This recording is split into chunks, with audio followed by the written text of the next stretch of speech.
What's on, where, and when. It's the Talk of Nelson. NBS Talk Nelson. At NBS, we believe in banking for life. For over 160 years, we've been a trusted banking provider for generations of locals like you. We know our clients personally and build long-term relationships with them, offering flexibility by giving our staff freedom to make quick decisions to put them first. Experience banking for life with NBS. The Mako Rugby Roundup.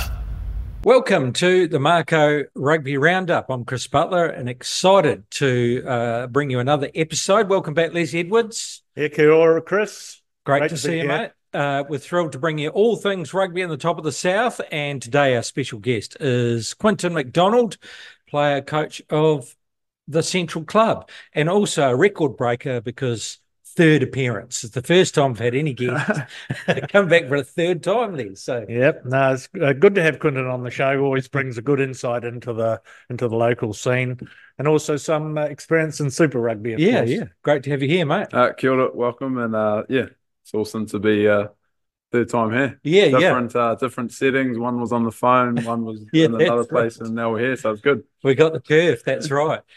Before we dive in, big shout out to our venue sponsor, the Turf Hotel, Stan and the team, Main Road Stoke. Thank you for their continued support. There'll be another great lineup this weekend of entertainment, so make sure you jump on their Facebook and find out all the goss. In this episode, we'll be talking to Quentin about the season so far with Central Club and their journey, the latest in the first 15 rugby, senior men's and women's, and the Tasman Trophy. We'll also cover upcoming matches, the current standings in these competitions, and also we dive into Super Rugby results, round 15 and the quarterfinals. It's coming down to crunch time. It's great to have Quentin on the show, player coach of Central Club. And before we dive into things, Quentin, tell us about life in Blenheim.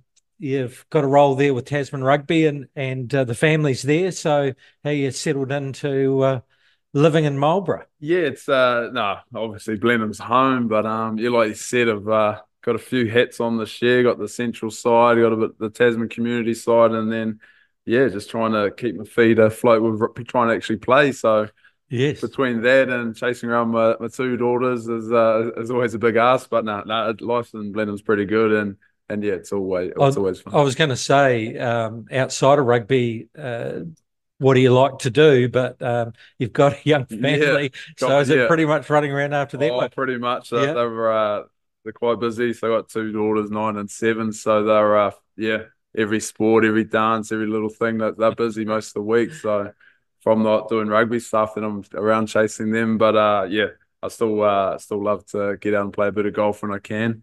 During the summer it was a bit more, but this time of the year it gets a little bit less and less. So that was good. Yeah. Oh, very good. Okay, let's get into it, Les. First 15 rugby, and it was the Battle of the Hill this weekend. So, just gone. So tell us about that. The Whangamoa Cup. Yeah. Well, Quentin would have been there, I'd imagine. I was there, yes. Front field of Marlborough Boys College. A surprising result. We were talking about this in the preview last show, and we thought that this would be a close game, given that both sides had good starts to the season. However, the scoreline of 50 points to 0 in favour of Nelson College suggests that there might be a bit of disparity between the two teams. Yeah, it breaks my heart to say, but it could have easily been more. I think Marlborough Boys, the first 10, 15 minutes really applied a lot of pressure. Tried it like they were attacking their line quite a bit, but Nelson College, they're just you can tell they're pretty special, and they've got hopefully they go real far this year, which I see if they continue the way they do. Yeah, they have had some good results this season, isn't it? So, and that's been quite consistent. So it's after the success of previous years, this young bunch coming through looks pretty strong, don't they? Yeah, I think it's testimony to their program at Nelson College, led by Jono Phillips. Clearly an outstanding communicator with young men, gets them on the page consistently well. Hot favourites, I would think, and shouldn't put the mocker on them, but I do think that they'd be favourites to win the the UC Championship this year. So a very, very good result for them.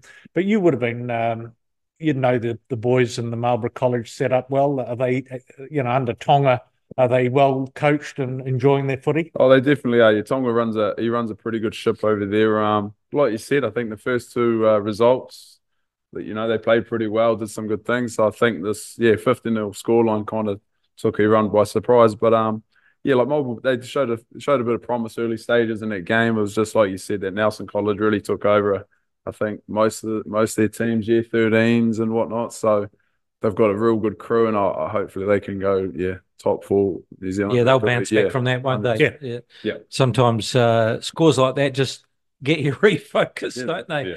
All right, round 4, Les, how does it line up? Okay, so Marlborough Boys College get on the bus and go to play Christ College on Saturday. Good game. Yeah, St. Bede's second 15 are hosting Waimea combined on Saturday at 11 a.m. And then Nelson College's next game is next Tuesday, 12:30 p.m. They host Shirley Boys High School on the front field. Wow, so the challenges don't get any easier, do they?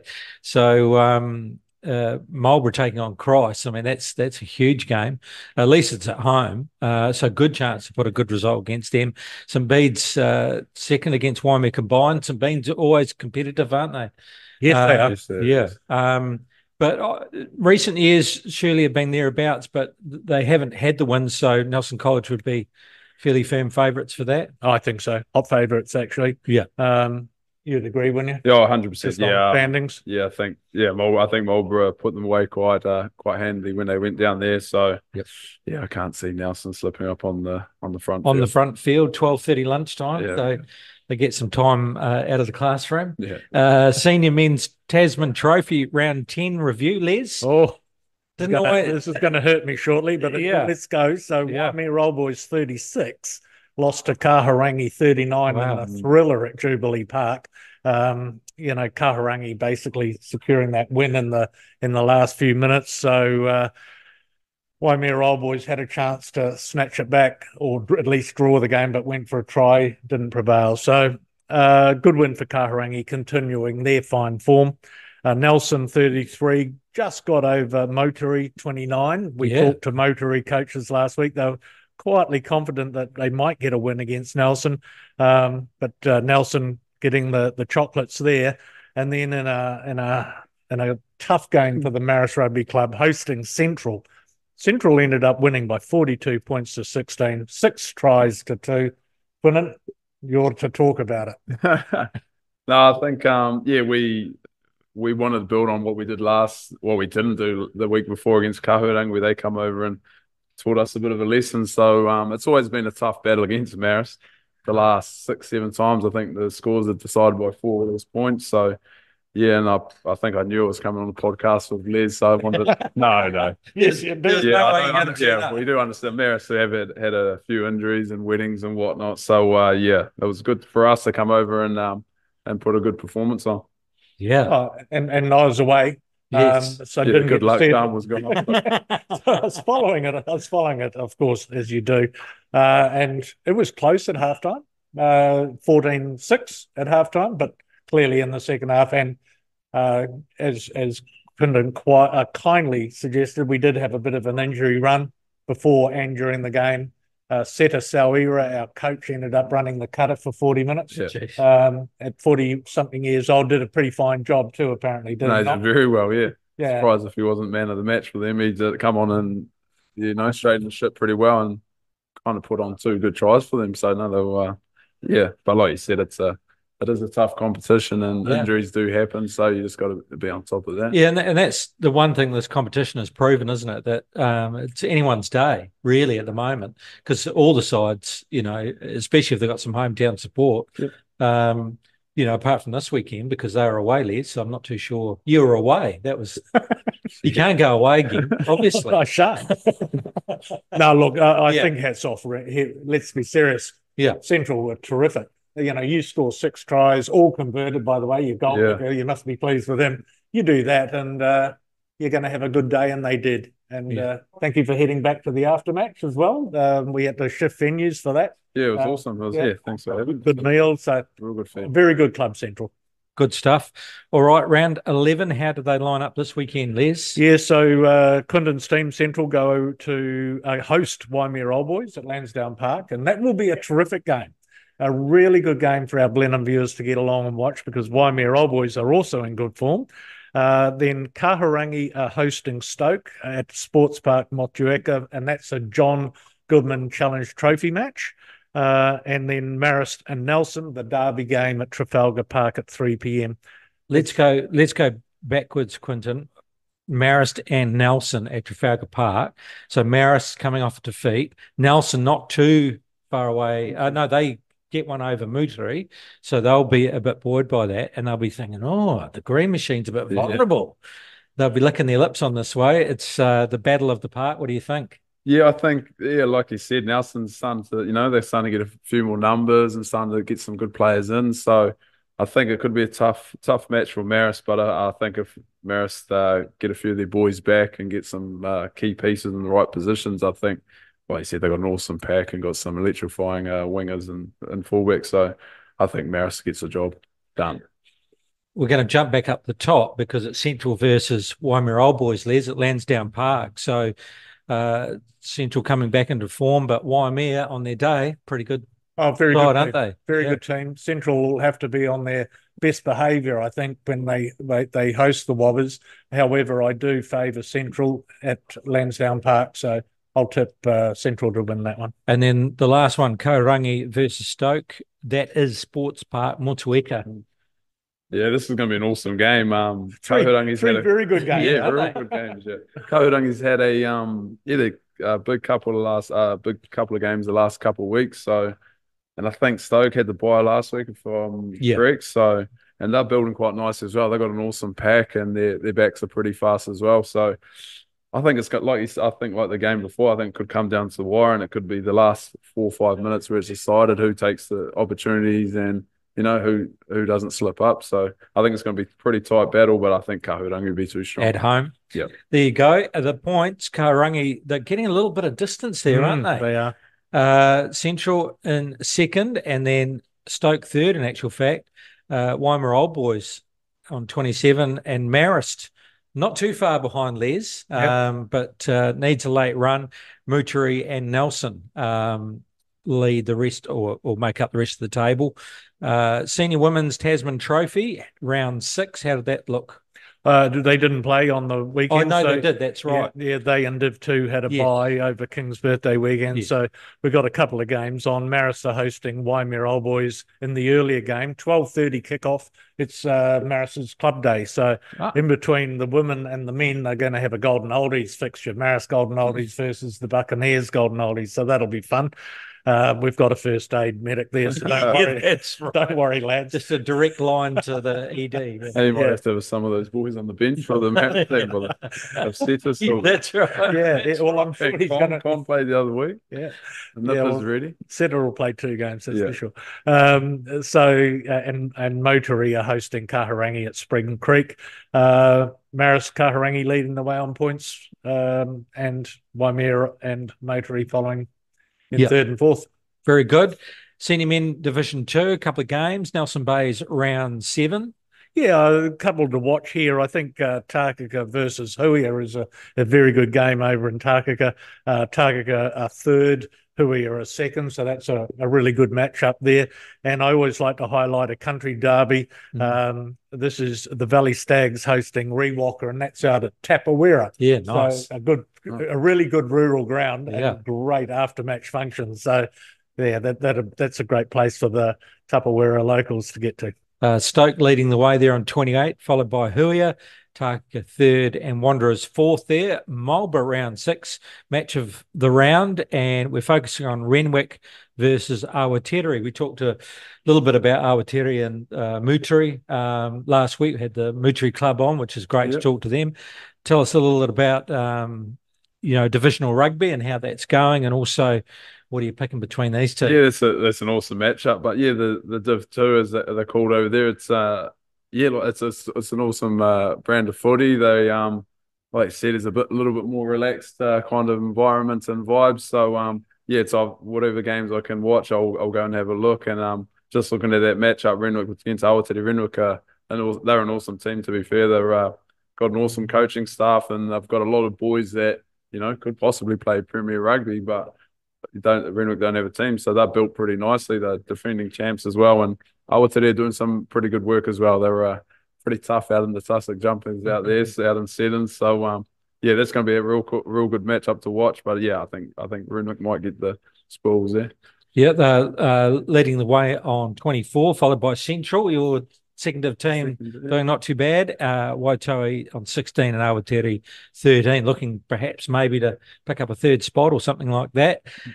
Super Rugby, all right, Les. Well, it was really the decider for positions, but there wasn't a great deal of drama, wasn't it? It all went pretty much according to plan. Yeah, I think so. The Crusaders had to win and get a bonus point, and they did that quite easily against Moana Pacifica, 43 points to 10.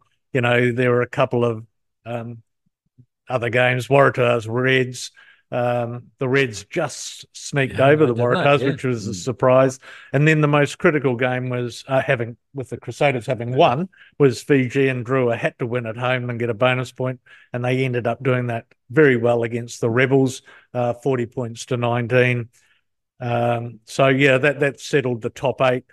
In the other games, Hurricanes 41 beat the Highlanders 14. The Blues and the Chiefs game, that was interesting to me. 31-17 to the Blues. The Chiefs missed a couple of conversions that would have given the Hurricanes top spot. Given the Blues top spot. Didn't happen. Force went down to the Brumbies as expected, 19-24. Yeah, I think like you said, that Blues Chiefs game, I think, what is the 81st minute try? I think that's the one that kind of sealed they couldn't get the bonus points. So like you said, everyone wants to play finals footy, but how they've kind of situated the two top teams at home, that home field advantage is massive for finals footy. Yeah, and in saying that, I mean the Blues. We'll talk about who they're taking on, but I don't think it's going to make a huge difference because even the Rebels on their day can cause some upset. So it was interesting. Now, remind me of the coach of Fiji and Drua. Is it Mick? McBurn, that's right, McBurn. And he was saying that when he first arrived in Fiji, they looked for some natural ball skill talent. So when you're coaching in New Zealand, you look for who got the skills and how can we enhance those skills. And he got there, and when he was having a look at the players, they all had that natural ball skill talent. So he was scratching his head. Oh no, what am I going to do here? Yeah. So then he just had to try and find consistency, and whether they could create a game plan and attitude and all the other things. So I just thought that was very interesting. When he got off the plane, he went, "Oh man, they're all good. Everyone's got it." Yeah, fantastic. All right, so it ended up Hurricanes on 56, the Blues 55, the Brumbies 52, Chiefs 43, and the Reds 40. And the Highlanders snuck in 28, Rebels 26, and Fiji and Drua 21. So just missing out was the Crusaders, the Force, Moana Pacifica, and the Waratahs. And actually, all that talk about, should we have a Moana Pacifica team or a Fiji and Drua team? Well, bottom of the table is New South Wales. Yeah. You can't. And even the sad news with Rebels being told, "Nah, sorry, you're out." They couldn't do it financially, and yet they had a pretty good season, which is a shame because it just means the depth is there. It's just that financial backing, isn't it? Yeah, I just think that a top 8 in a 12-team competition's too many teams. Yeah. So if it was a top 6, the Rebels would have missed out. The Highlanders would have been the 6th team. So it'll be interesting next year what that playoff picture looks like with the Rebels withdrawing and it being an 11-team competition. I would think the top 6 will be the way they have to go. Yeah, and so, but like league, someone has a bye, don't they? Yeah, top 2 teams. That does make sense, but like you said, if the Crusaders have kind of got that 8 seed, that could have been, real interesting. Oh, 5 wins. The way that they just, really, they just left their run, through all sorts of reasons, injury and what have you, but they were starting to play some good footy. And that would have been scary for anyone. Hurricanes or Blues, they're pretty tough. So but it is what it is. Well, let's go through it then. First of all, Chiefs versus Reds. That is in Hamilton. So what do you think, Quentin? Yeah, I think home field advantage is massive. The Chiefs, they've kind of been stuttering a little bit, but I think Damian McKenzie at 10 runs a pretty good ship, and yeah, I think the Chiefs would be too strong.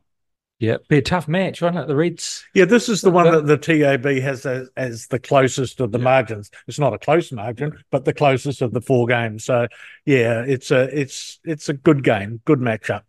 Hurricanes versus Rebels. It'll be a home game for the Hurricanes, but the Rebels have proven some upsets, haven't they?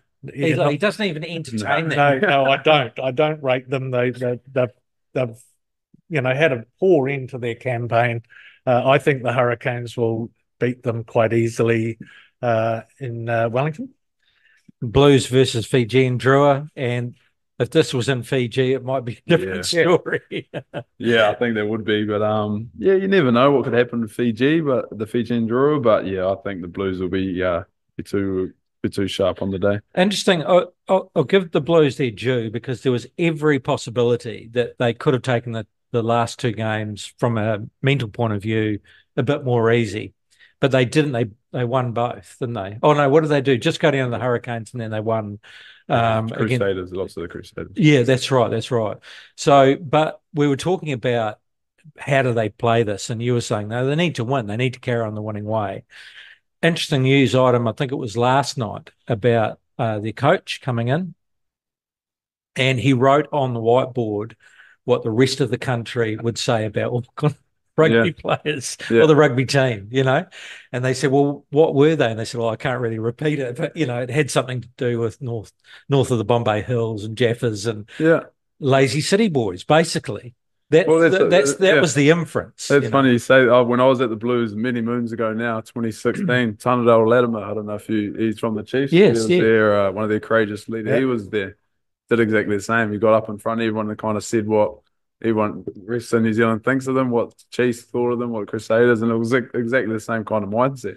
And you can kind of see everyone's, blood start to boil, and everyone, firstly it's like, why the hell is he telling us this? What's he saying and stuff like that? Obviously, I'm not from Auckland or that, so I can kind of see where those comments come from. But I think, like you said, you can kind of see how they play. They got that little bit of edge, and the boards have got a little bit more mean and nastier. And I mean, they're big boys, so yeah, if you get them going, they're going to be tough. And it does make you wonder where Auckland has been, because you're by far the largest city, the largest pool of talent. They get a lot of talent pinched off them, put it that way. But you do scratch your head a bit sometimes, don't you? Go, well, how come they're not just killing it every time? And it was interesting that this season he went through that process, and it came down to here, didn't it? I do think that Vern Cotter's got them playing more direct and more physical, and it's suiting them. They've got a good forward pack, and then that allows Plummer to run the show at 10. So I think Vern Cotter's been a great person to change that mindset and change other people's opinions of what Blues rugby is all about. So, Blues rugby was always razzle-dazzle, wasn't it? Yeah, and they won with razzle-dazzle, but in latter years it didn't pay off because Crusaders ended up with the direct physical approach. So now Vern Cotter's got them back on the front foot. So I think it's a good move having him as their coach. So we're picking Blues at home, obviously. Brumbies and Highlanders. Les? I think home ground advantage is absolutely critical here. The Highlanders go over to Canberra. So I'm thinking that the TAB have got it right here, and the Brumbies will win this 13+. Okay, there we go.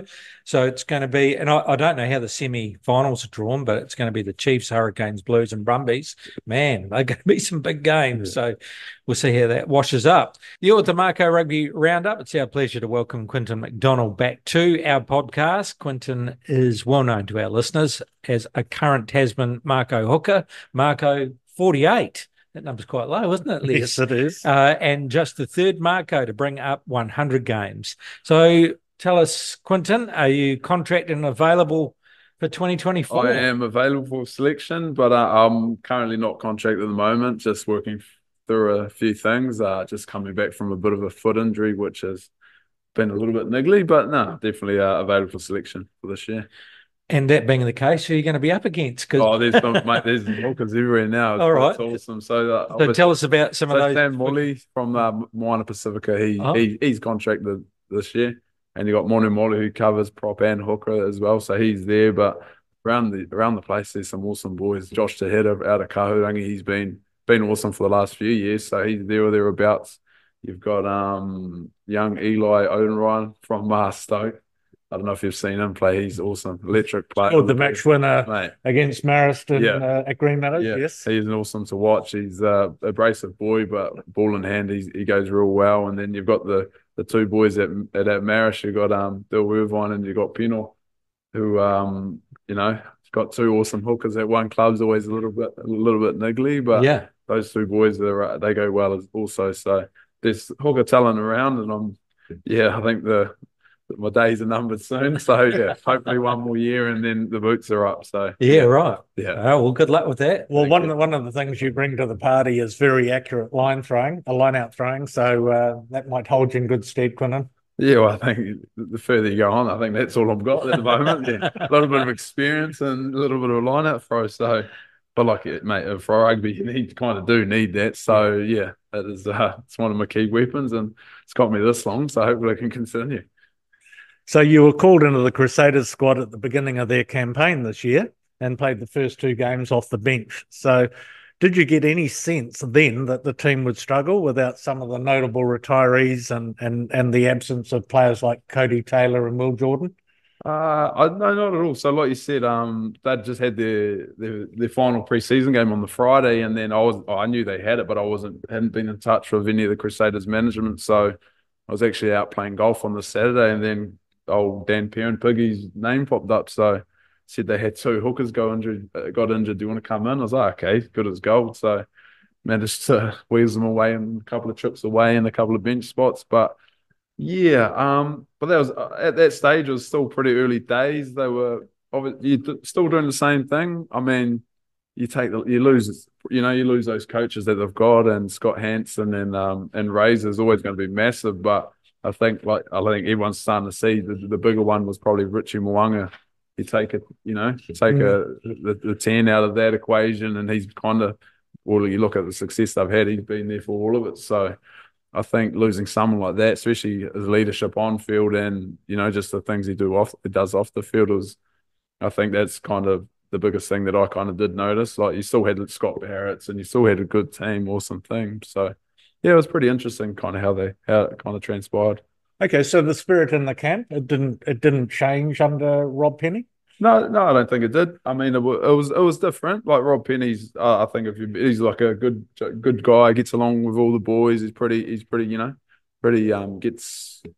soft. Gets along with all the guys pretty well. So no, I don't. The spirit hadn't changed too much. There was maybe I don't know. I think everyone's change is always inevitable when you lose those quality quality of coaches and players. So I think everyone was just trying to find their feet, and obviously I was only in there for the start, so I didn't really see the pre-season or what transpired after. But at that stage, I think we'd just lost to the Chiefs a little bit, but then we'd lost to the Waratahs over there, which was kind of the big one. Yes, so, yeah, exactly. So I was home by Sunday, so I didn't have to go sit through the review or anything like that. So.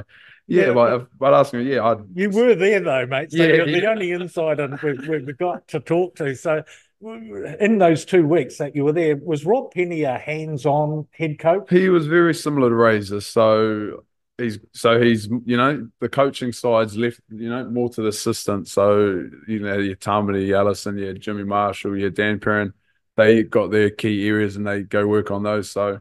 And Razor's similar, like he's awesome man, motivator, and gets around the boys. And Rob Penny had the same kind of same thing as that. So yeah, it was it was a little bit different. I don't know how you'd kind of describe it. Maybe the edge, I don't know if that's the key word or something. The edge might have been a little bit more relaxed. It's kind of seemed a little bit more relaxed, but. Hell, if you're winning and it's relaxed, it's good. But obviously, if you're losing and it's relaxed, it's not the same. It kind of comes across as a different character. I mean, it's a bit of a difference from coming from Razor, who seems full of beans, to someone who from my outside perception, seems quite cut and dried, almost a little bit old school. But there's huge respect there for him because they call him the Godfather. Even Razor was talking about him. I remember him with Canterbury. He had mixed results there, and I did wonder about that interpersonal player connection, but reports are he's fine. The other observation I had was that he brought in more as a mentor for the assistant coaches to come through. Are they creating a coaching team for the future, and they're bringing Rob in to actually lead the way? On top of that, you've got the Whitelock going, and you've got Scott Barrett injured, Ethan Blackadder injured. You had people leaving the Crusaders, a different setup. So quite a lot to get your head around as players. So that's my outside observations.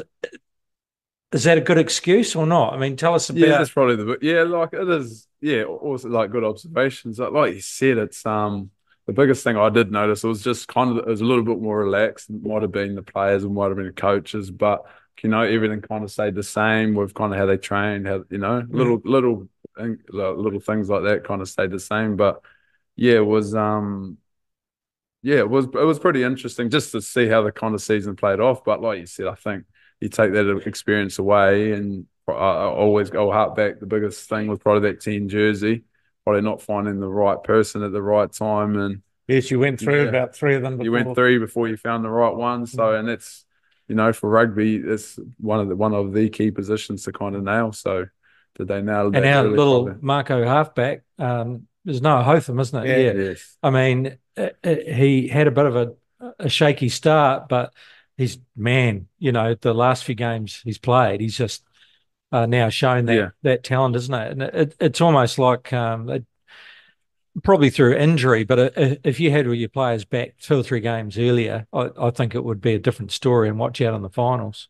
Yeah, and I like that word, edge, the edginess of the side. Are you on your toes? The bloke who brings that, the bloke who really focuses people's attention is Ethan Blackadder. And when he got back on the park in the last couple of games, he looked like a Crusader to me, the hard-nosed approach he had to it. And they got 2 good wins. So, yeah, I think there was a lot of good talent just missing, and maybe 2024 was an aberration.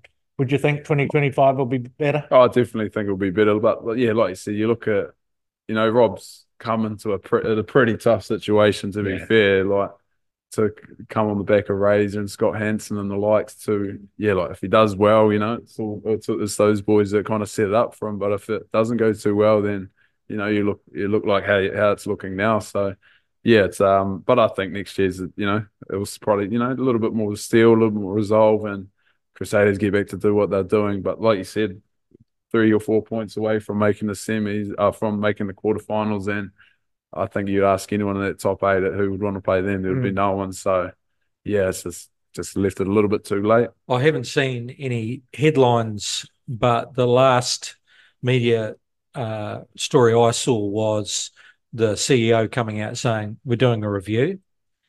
Does Rob keep his job? The review will tell you. Yeah, I think definitely. I think he does. I'm not asking. I want you to say. I don't know if there's a replacement or if the assistants are yet ready, if Tamati Allison is yet ready to step up as head coach. So maybe it is. He sees out as the second year of his contract. But certainly the review is going to highlight some areas of concern and areas that have to be addressed. And that will come from the analysis of the data of the games, right? Hate to say it, but video doesn't tell lies. And the second thing is that Rob Penny will just have to probably get a little bit closer to his players and get a better result for them. And you're saying, I say he keeps it. Yeah, I say they build another year. It'd be pretty tough ask to rebuild and restart another whole year. So I think he stays. I think they take off from where they left off there. Like you said, I think the boys coming back, whoever's leaving, whoever's coming back, I think they're still going to have a pretty good core group. And hey, if they manage to wrangle Richard Mwanga back from Japan, that is important. That would be That would be an New Zealand rugby move, wants and him back. yeah, they do want him back. Yeah, So this could be an interesting space. So yeah, watch out for that. See, What do you think, mate? I definitely think he keeps his job. I we were just talking, earlier that Robbie Deems came in. I think got last the first year. I think he said seventh. No, where was it? Seventh the second, 96, and then went on. You've got to build, and you can't just have Razor walk out, Whitelock walk out, and Moanga. Moanga, and then the other guys have got to get their head around it. Then you had injuries on top of that. Plus you had improving Super Rugby Australian sides, and they're not easy beats, even though the end of the season, it kind of worked out that way. But at the start of the season, it was all very close. So to me, he keeps his job, and watch out. Yeah, and Crusaders to be in the top four next year. Yeah. Okay. Well, we spent quite a lot of time on the Crusaders. So let's go. Thank you, Quentin. Let's go on to Central, who isn't quite having the problems Crusaders is having this year. Must be the coaching crew. No. You're defending the Tasman Trophy, and this year 6 wins, 3 losses, sitting in second spot. First round, you beat Kahurangi and grabbed the John Goodman Challenge trophy. And then Kahurangi could come and got it back. Yeah. So tell us about perhaps where you're sitting at the moment. Yeah, probably like the Chris. We've had quite a few injuries as well. Yeah. I think that first half of the season. But you're sitting second on the table. Yeah. But that's probably, like you said, we've built a pretty good squad. This year we've probably brought in about 5-6 new players, 18, 19-year-olds that have, finding their way in Premier Rugby, and they've done some awesome things for us. The second half is kind of where we want to attack it, and we've got a few boys coming. We've got Braden Stewart, Carfy back, so everyone probably knows him around the Tasman rugby landscape. He's an awesome player and one that kind of galvanises Central Rugby. So he's awesome to have back. But yeah, like you just talked about beating Kahurangi, I think they were in a little bit of not trouble, but at the start of the season didn't know if they had like front rows and stuff like that. And we got them their first game, so managed to go over there, punch it, and then I remember Josh Teheta got up and said, "Yeah, we'll come and get it back." Half me thought he was joking, but they did it. So they come back and gave us a bit of a spanking at home, which I think we can use a bit of motivation to build for the rest of the season, because like you said, we kind of backed it up with a good performance against Marist, but take nothing away from Kahurangi. They were in a pretty good spot and coached real well by Bruiser over there. So Kahurangi the team to beat? Yeah, definitely. I think the last couple of years they've run first, and I mean last year Marist went over there and tipped them up in the semis. So yeah, I think they're definitely a team to beat. Yeah, like you said, and I think Les has kind of talked about it. It is a very, very tough comp. It's real tight, the top 5, and I think anyone can beat anyone on any certain day. So from a Central point of view, we're tracking okay. We'd be happy to get top 2 finish, a semi-final, and Blenheim would be an ideal result. But yeah, we're happy to just try to get a top 4 spot and just cement a bit of a semi-final berth. Do you like the home and away format? Yeah, it is a little bit tricky, especially if there's only 2 teams in Marlborough. So I mean, we have to travel 5 times to Nelson 5 times a year. So that's in round robin, not including semis or finals. And I suppose Nelson teams only have to travel twice. So it is pretty tough, and that's probably, I think we will talk about later, why you see the numbers in the Premier Rugby, because it is Nelson every second week. It is pretty tough, and it is a big commitment. You Tuesday, Thursday training, and you pretty much lose the whole day Saturday. So, so I think it is a little bit tough, but hey, it is what it is, and I think you've seen in kind of the top 5 are pretty good teams. So I think the quality's a lot better than we know what it has been. So you're now also, mate, in your second year employed by Tasman Rugby Union. So what is your role there, and how would you describe your usual day? Usual day. So I'm the game development manager in Marlborough and for Tasman. So Yeah, usual day, a few emails trying to no, so it's not too bad. But so Get out of one the one office. mate, love getting out of the office. So yeah, a lot of school engagements kind of been my like kind of been the first half of the year, just getting out there and trying to little ripper skills or tackle rugby skills, and then after that kind of a few tackle blocks, a few scrum blocks and stuff like that. And there's a few other things along the lines of the small blacks courses and rugby smart courses that we have to run and things like that. So it does keep it pretty busy, as well as organising different rugby competitions and just helping trying to develop the JAB, the age grade kind of level rugby, as well as help out and trying to do some scrum work and clean out work and tackle work for the seniors. to the seniors. So yeah, so it does keep me pretty busy, and yeah, that is it. No, it's awesome. I've enjoyed my year of doing doing this thing, and it's something that I do enjoy. I do enjoy getting out there and mingling with the kids and the teenage and things like that. So yeah, it does keep it pretty busy. Well, that segues nicely because you mentioned age grade, and it's a really important age group that we need to keep teenagers engaged. 100%. So, what do you think the players want the most from rugby at that age group?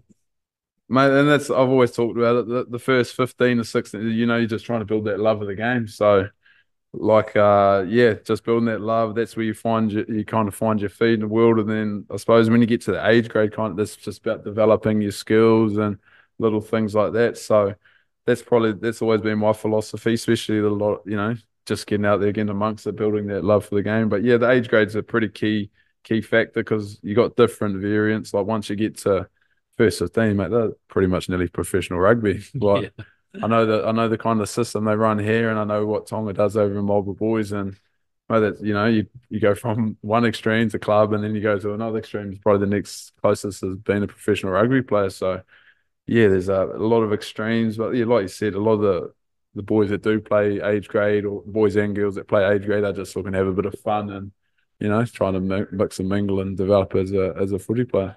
Which is why in Nelson Bays we sort of moved to, and the council of delegates, the club delegates, urged a change so that at age grade you stayed with your club for at least half of the year. And this was the first year to trial that, and now they're going into their schools window. But over in Marlborough, it's all schools, isn't it? Yeah, it's all schools. Yes, yeah. It used to be when I was growing up for a long time. It was just you'd always be at your club. And then you'd have the three big teams at Marlborough boys. You'd have your under 15s, your second 15, and your first 15. So yeah, I think it might have changed 6 years ago. Just went all the college, because I think especially a small place like Blenheim, you'd get to the under 13, 14s, and you're playing each other about 4 or 5 times. So, but if you don't make the best teams, you're lost to the game, aren't you? Exactly. So do you think there ought to be some consideration to trying to keep those who aren't the elite, right? Yes. In their clubs through a club competition? Or I think there is merit in it, but I think, especially the big thing we say over Marlborough, and I think that's kind of what they're kind of dwelling on now. Once you're, you club right up to your under 13s, and then you leave for 5 years, you kind of do lose that club that connection there. So I think that's a massive driver around Nelson clubs, wanting to go back to club rugby. I think it's worked out okay, but from a logistics point of view, it's a bit of a nightmare kind of trying to juggle 2 competitions. And obviously it's perfect world, everyone goes to Nelson College or Mott or anything like that, but I think there's about quite a few boys falling through the cracks that might not get out at Tupperware or different things like that. So I think this year we'll have to have a real good view on how that kind of worked out. Was it good for the game? Was it good for that age grade? And yeah, it's just one of those things that we trialled it and just see what the results kind of pay out to be. Certainly, as a club, we appreciate it because we were able to have contact with our under 14s, other clubs under 14s and under 15s. At Marist, we've got a Colts team. Just keeping those kids around the club environment is really important because they are the future. But I agree with you, Quentin, and you'll be part of it. A review of that window will be extremely important. You mentioned over in Marlborough the small market, if you like, for rugby talent. the game is under duress at a senior level. 3-4 years ago, there were 5 Div 1 clubs over in Premier clubs over in Marlborough. Now there are 2. So what do you put that down to?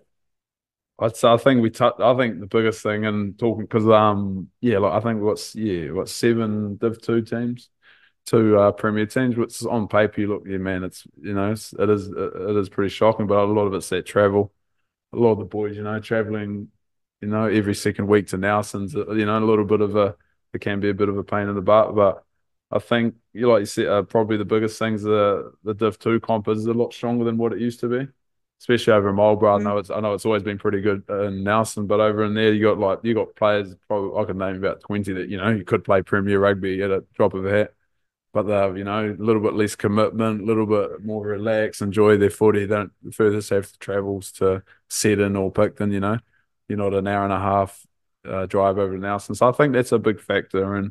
But like you said, I think, especially getting players into that Premier Rugby is having that club contact or that contact from the Marlborough boys or, the Queen Charlottes, and just having those connections there where you can kind of pull them back into your club and treat them, you treat everyone else. So do we need to really think about that travel aspect? Otherwise, in 3 or 4 years, there won't be any Marlborough Premier teams. Do we meet halfway at Rye Valley? Because there's a good rugby field at Rye Valley School. Got one of the best line markers. Everyone turns up in Rye Valley for the competition. And one of the best line markers in New Zealand. There you go. Please left it there. And the Rye Tavern would be good on a Saturday night, wouldn't it? Yeah. Okay. It's a serious question. Oh, yes. Yeah. No, so I was obviously overseas for a bit, come back and kind of seen the lay of the land, and I think Marlborough, like if I was about to be brutally honest, probably enough for 2 competitive Premier teams.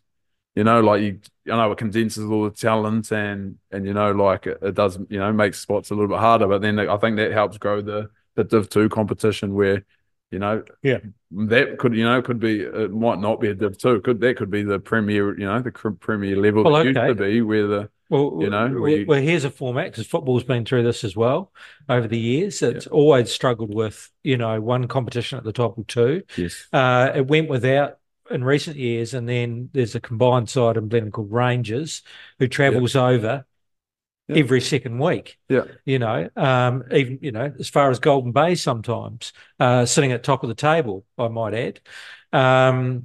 But one of the concepts used to be 2 different First Division competitions, then the last part of the season, top 4, they call it top of the South. Oh. So you had pretty much, I think there were the top 2 or 3 from each, and then they kind of split things up. So you actually had some of the, let's say some of the better second division sides actually knocking on the door and playing that top of the South. So, for instance, potentially you might have a Renwick, has a good season, comes over and, tries to take the top South trophy. But I don't know. The problem is, though, enough, Premier divisions or enough players to form 2 strong First Divisions in each competition. Yeah. No. Very difficult. They've got 2 teams tough now, so you're just playing yourselves. And when you'd say, but what I'm saying is the likes of 2 separate. What I'm saying is you'll have the likes of Renwick, Aberteri, Muteri, Central, all playing a First Division, and then the top 2 come over here to take on the top 2 of Nelson. The trouble is you might only have at Nelson you might get Wanderers back. You might. Geez, I won't say that. I was going to say you'll have a Huia and a Renwick. Yeah, you can't say that. That throws out the whole Karangi argument, doesn't it? I think that's what it used to be. So the Tasman Trophy, when it first came, it was like that. You'd play your own separate thing, then you'd have a crossover round. But you had 5 teams. Yeah, that's when we had 5. Yeah, but they were First Division teams. And as you say, if you're running okay, and the boys don't want to travel every week for a whole season, they might be prepared to do it for a month. Yeah.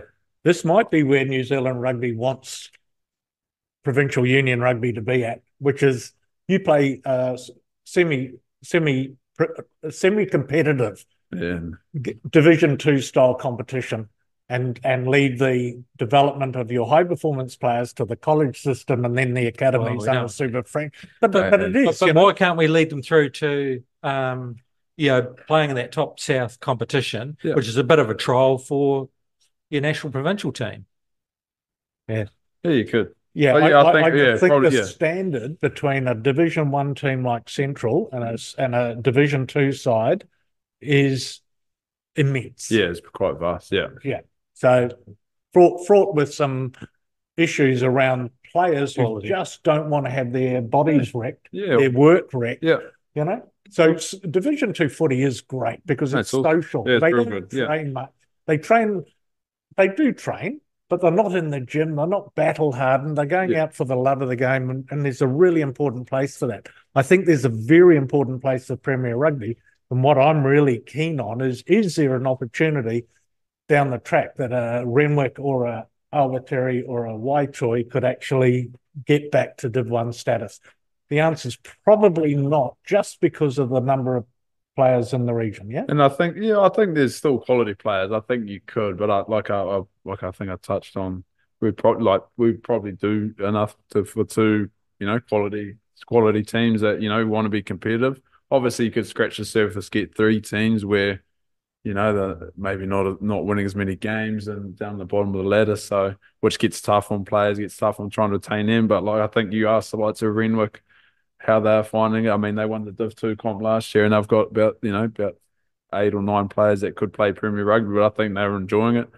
It's a good, it is still a good quality of rugby, and the quality of the Div 2 is starting to lift over that side of the hill. So, like you said, it could be one where that's the Premier Rugby, and there's 2 elite teams that play the Tasman Trophy, which, I mean, for the area, it just could be the case. So, just working out what the travel could look like for you.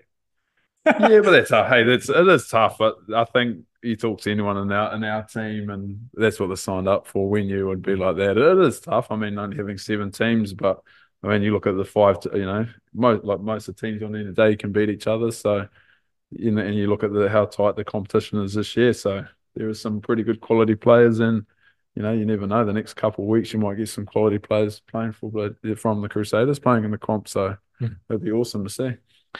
Lastly, the big news coming out of the New Zealand Rugby Union is that provincial unions rejected the Pilkington Report's proposal and instead opting for their own proposal, insisting at least 3 of the 9 directors have provincial union governance experience.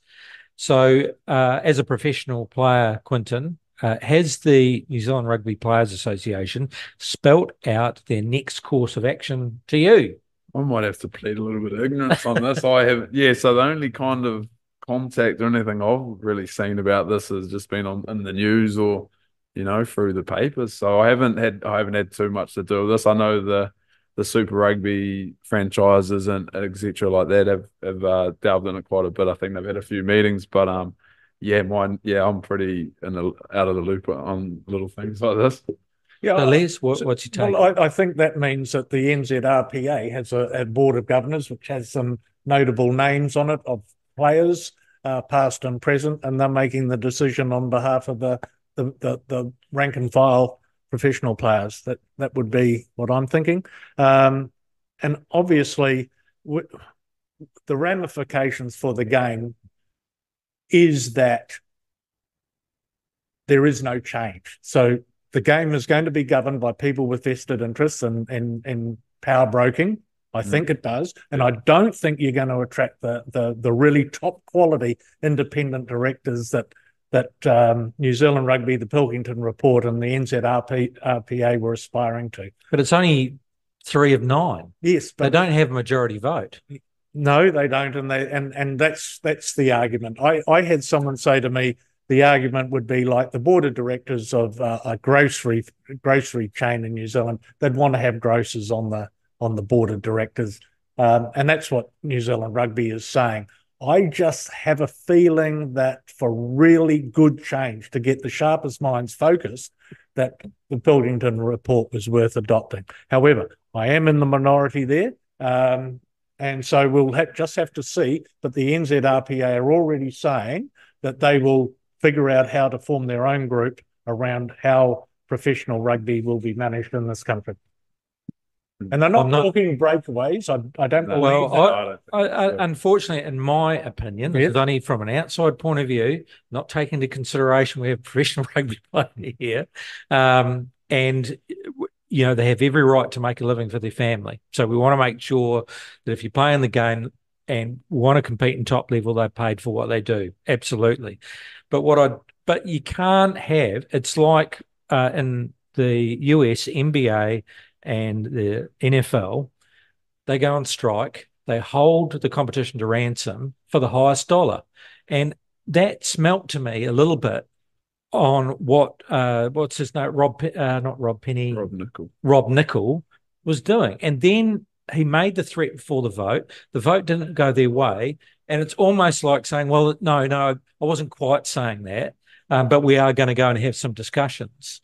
Well, of course you're going to go and have some discussions, but I think he was trying to hold it to ransom. I think that the provincial union are more than capable of coming up with 3 directors in the whole country that have border rugby experience, governance. That leaves another 6 available to smart financial planning, investment, legal, all the other areas that you want to do. So I just wondered whether it was a play for getting much higher income for the professional rugby players. That's my own personal point of view. But anyway, we will wait and see what will happen, because it's going to get very interesting. I kind of see where they're coming from, because they see what opportunities there are in professional sport and what's happening overseas, and perhaps New Zealand isn't really keeping up with what's happening in Europe and US and other areas. But I was under the presumption that our deal with, I forget their name, Silver Lake, they were the ones that were going to be consulting with us on how to bring that revenue in. So, but I'm not on the inside, so it'd be great to talk to someone about that, wouldn't it? Yeah, well, be a fly on the wall. There was a man who presided over this meeting who would have a lot of inside knowledge, who lives locally, so we'll see about getting him on the show once his tenure. He'll be going, Max Spence, the president. He'll be going, no way, Les, I'm not coming into that. I'm not going to be drawn into that. He's a good man. I'm sure he would once he's no longer the president. It's turned up shortly. We'll find out after. Okay. Hey, Quentin, fantastic as always to have you in, mate. It's great that you, with the work that you're doing in Blenheim, must be really rewarding and great to be able to see the younger players coming through and helping them out. And also, you've got a campaign on your hands at the moment. You've got to try and win another Tasman Trophy. Yeah. So very exciting for the rest of the season. So good luck with that. No, thank you for having me. It's been cool. It's like you said, it's a very busy time, especially rugby season's in full swing. So yeah, it's awesome. Hopefully we do well with Central. If not, then it is what it is. But then hopefully a couple more fins up before the. Well, that's right. We still might be seeing you on the paddock later in the season. So cross fingers. Just got to keep those young boys at bay. Might be the water boy, but it'll be there somewhere.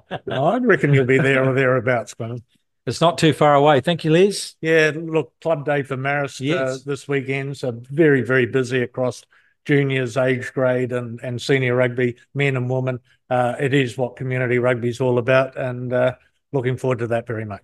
Huge thank you to our special guest, Quentin MacDonald, player coach of Central Club. I'd also like to extend our gratitude to our venue sponsor, the Turf Hotel on Main Road, Stoke. Big thank you to Les Edwards and, of course, our listeners for tuning in. Remember, you can catch this podcast on talknelson.co.nz and on Spotify under NBS Talk Nelson, and on our social media channels, Facebook and Instagram. Have a great weekend, and we'll see you again next week on the Mako Rugby Roundup. The Mako Rugby Roundup. What's on, where, and when. It's the Talk of Nelson. NBS Talk Nelson.